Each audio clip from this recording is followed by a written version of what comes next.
అందరికీ ఇవాళ మామిడి తండ్రి చేస్తున్నాను ఫ్రెండ్స్. మామిడికాయలు తెచ్చి చాలా రోజులు అయిపోయింది ఫ్రెండ్స్. చిన్న చిన్న డాగులు వచ్చాయి, అవి ఎందుకు పడేయాలని మొత్తం శుభ్రం చేసి ఇలా చేశాను ఫ్రెండ్స్. దీంట్లో కొంచెం పంచదార వేయాలి ఫ్రెండ్స్. పంచదార వేసాక దీన్ని బాగా బ్లెండర్ ఉంటే బ్లెండర్తో చేసుకోండి, లేని వాళ్ళు ఇలాగైనా చేసుకోండి.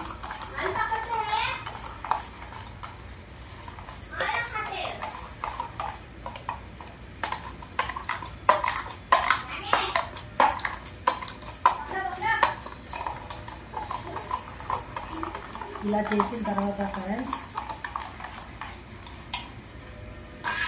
ఈ ప్లేట్ మీద కొంచెం ఇలాగ నెయ్యి ఉంటే ఇలాగ రాయండి ఫ్రెండ్స్, లేకపోయినా పర్వాలేదు.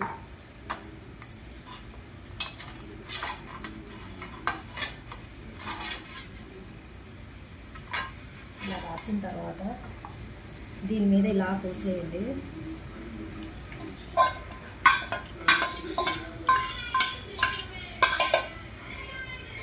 ఇలాగ ఎండలో 3 రోజులు పెడితే సరిపోద్ది ఫ్రెండ్స్. తర్వాత మళ్ళీ ఏమైందో మీకు చూపిస్తాను మామిడి తండ్రి. లైక్ చేయండి ఫ్రెండ్స్.